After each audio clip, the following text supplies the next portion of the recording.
After accumulating over 200 hours in the TideWe, I would like to give you guys my pros and cons. Now, I've been in the Midwest, the Arizona desert, and I would like to just share with you guys the positive and the negative of the TideWe. Come with me, guys.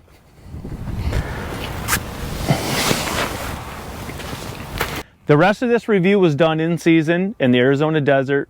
I wanted you guys to be able to have good information about spacing, size, so that when you guys make the decision on which tent to buy, it might be the TideWe, it might not be, but you guys decide. Enjoy. After spending a little over 200 hours in this tent this year, hunting mule deer, it's a 270 degree, basically see-through sides. Wanted to give you guys the good, the not so good. I don't think there was really anything bad.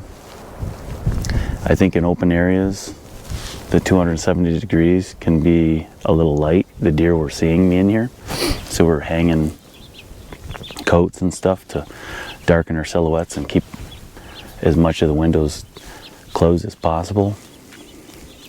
I think if they had some either removable or zip-in liners to do, say, roughly another maybe 45 and 45 to keep the back area more dark, that would pay off. I think that this is a tent definitely more suited for timber and shaded areas, not so much open.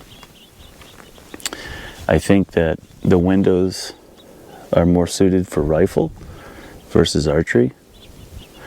I wish there was a couple panels, like 3 panels for the windows. I love the sliders, but the top, if I'm standing, it doesn't go high enough, and if I'm sitting, they're a little high to be shooting with archery gear.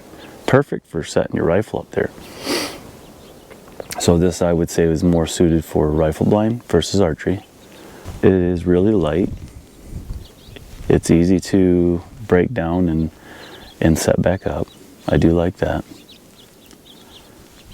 The see-through panels, you can see more than silhouettes. You can see pretty good, but I mean, the clarity is definitely not there. I mean, you can't count points. You can't, camera through it or anything. You can just see, where the deer's at, which I really do like, being able to see the deer come through when you're not paying attention or you don't hear it.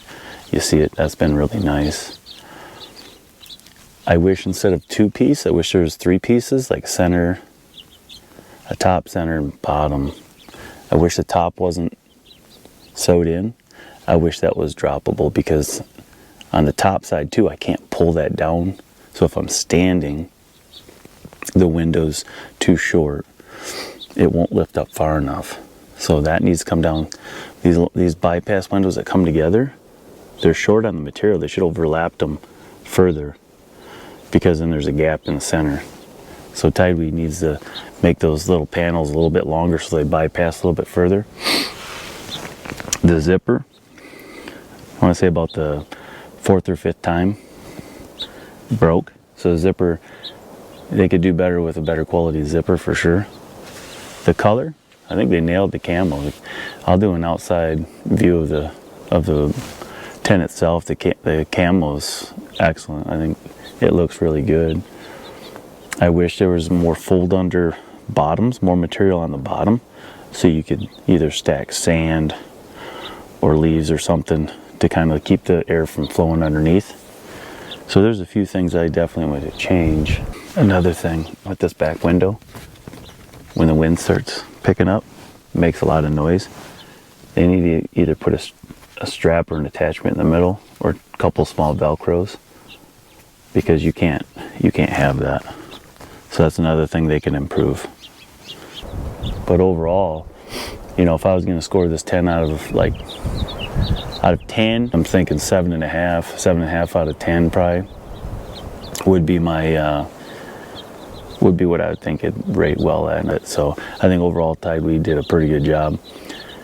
But other than those few things, it's an excellent tent to utilize for hunting. And hats off for them for creating the 270 like this. It's really nice. And I do a 6-man with the higher ceiling like I have, especially for archery. If you're doing rifle, you probably don't need it, but camera gear, another person, cases, backpacks, you definitely want to do the 6-man like I got. It's ideal size.